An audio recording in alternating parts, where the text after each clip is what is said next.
There she is. Valentina, how are you? Hello, Ariel. I'm very good. Happy to come back and have a little bit like rest time and just focus on helping to prepare for my sister on her next fight.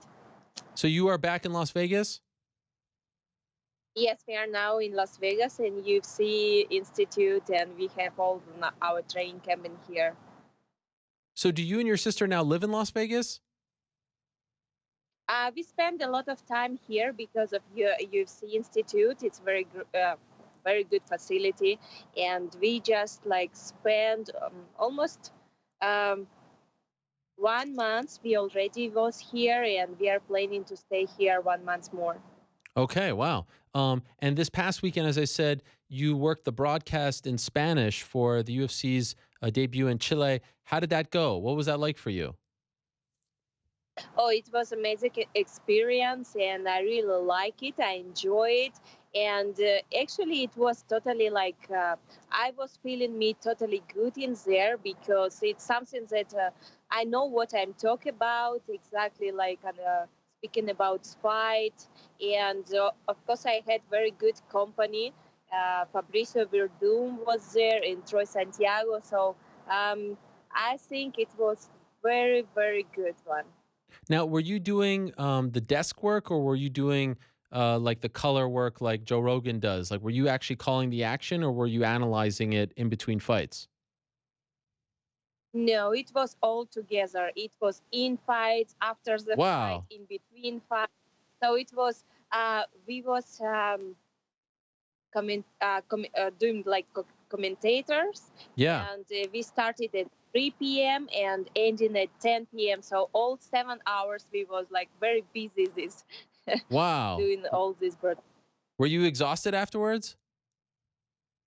I was tired, but exactly it's something that what I really enjoy to do, because it's really my work. It's really my job. And not only because it's something that I have to do, but it's something that I really enjoy when I'm doing it. Are you going to be doing more of this?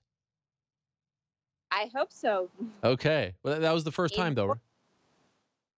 in more, I was like really happy to do it in Spanish because like all time living in the US, like more than 2 hours, 2 years and a half speaking in English, and now it was like refreshing my Spanish. Yes. Well, that's a great opportunity. Congratulations on that. And I was told from some fans that you did a great job. So I hope that they give you more opportunities to do that and grow your fan base over there as well. So now let me ask you about yourself. We have not seen you in action since February. We're looking forward to you getting a title shot. I had reported in the past that it was discussed to have you fight in July. And it doesn't sound like that's happening. Although I'm going to ask you about that in a second. We don't have much news as far as Nicco Montano is concerned, other than the fact that she had her tonsils removed and she didn't like some of the things that I reported about her. What could you tell us about your situation and when you could possibly fight again? Yes, it's very difficult situation because first Nico says that she's ready for July 7, when they came back to her for July 28. She said like no, and I don't know nothing. What she's like, what she's thinking. Still, won't she fight, or maybe she already feels that she did everything that she has to do in her life, and she like ready to go and retire. I don't know, no one know because she don't speak too much, and but she said like I understand she will be ready sometimes in the ending of summer, so doesn't matter. I still will be here and waiting this fight because it will happen, and she just cannot um, go around and run all the time. We have to stop sometimes, and I just do my job. I train. I never stop to train. I every time in the good shape, so it doesn't matter what I'm doing. if, for example, some appearance or whatever, I every time training. This is for sure. And just wait my time and see how it will, uh, how it's turn out. You are ready to go though. You're just waiting for the date. Any date is good for you. Any date is good for me. I'm ready, like right now. I'm Yeah. ready to, if you will call me and say, Valentina, tomorrow you will fight. I said, of course I will. Yes, because I'm ready to fight. Do you feel like she is trying to prolong this? Do you feel like she's trying to avoid you? Yes, I feel something like that, and more it's like some kind of maybe her strategy or something like this, because when you said like, okay, I will not fight now, and even I'm not sure if UFC will come with a date, for example, some kind of end of summer or whatever, and maybe she will accept this date, but no one can be sure that she still will be fighting. Maybe before the very, very last moment on preparation, she will say, okay, I still have some kind of injury or whatever, and I cannot fight. So everything possible, and I will not be surprised if it will happen. So just do my job and continue training. Are you losing patience? Like at some point, are you going to say, "Just give me another fight so I can make some money. I could work. I could fight." Like, do you have a point where you're not going to wait any longer? This is one of another like possible her game plan, thinking that I will losing my patience and just like, okay, give me another fight, I will fight another fight, and then she probably expecting that, okay, maybe something happened in this fight. So no, I'm waiting for my title fight. I know it will happen, and right now I helping to prepare for my sister in her contender series of dynamite fight. It will be June, end of June 26th, and that's it. I How I said before, I'm in martial arts so many years. I was seeing so many different situations. I saw how like people acting and trying to avoid or trying to provoke or trying to do whatever. And I know how to keep me like very cool and like see what is important for me and where I have to put my emotion and what is not really important. And this kind of stuff that, okay, I know I will have my time and just wait for it. Is it accurate, Valentina, that you were offered a fight in Calgary on July 28th? And if so, why isn't the fight happening? What were you told as far as why it's not happening? Yes, actually, I was already signing my part of agreement. I signed for the make the fight in Calgary, and how I know what's happened is some kind of this. Operation that she has with her tonsils or whatever, something like this. I don't know exactly. And I think this is a reason, but for me, it looks like a little bit strange because it's not the kind of operation that you cannot walk, you cannot move, you cannot do nothing. This is like I know this is kind of operation that you, after 2 weeks 2 weeks you are already ready for continue your training camp and do whatever it's and it looks like it's more this is not the real reason why she turned down the July 28th, but who knows. Is there any chance it could still happen July 28th, or is that not possible anymore? I hope so. I hope so. It still will happen July, the earliest July, 7, 15, 28, whatever. In June, I will be like very happy to fight someday. It doesn't matter for me at all. And so I'm really open for any date. Hmm. And do you feel like you're being updated by the UFC? Like, do you feel like you're being made aware of what's going on, or are you kind of every day wondering, okay, what's going on here? What's the latest? What's happening? Why is there a delay? Right now, like these 3 weeks, I had a little bit busy work, and we was traveling like all around. We've been in Dallas and Texas, and for NRA show. Then we went to the NASCAR race in Kansas City, and the last weekend we've been in Los Angeles, like commentating this UFC Chile fights, and it was amazing, great card. That's why I was not worried too much about what's happened with Nicco Montano. But now, like when I have a little bit more free time, I will be like speaking with my manager, with Roger, and what updates he has about this situation.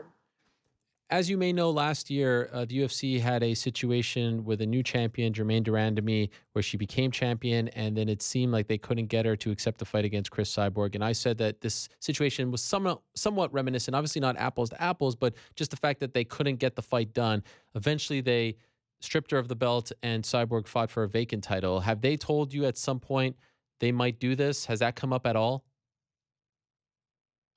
Not yet. We are not at that point yet, but I think it will be very right to do things like this because if you are not ready to fight, if you are don't want to fight, you just have to leave the belt. You cannot hold it, and if you are feeling that your health, yeah, by the health issues, you cannot fight for a long time, you just have to leave it, and when you come back, you will have a right to fight for this belt again, but not more, not more. It's not the right thing, like to do just to hold it and say like it's mine forever. I will not give it for anyone. No, or you are fighting and defending it, or you are just step out.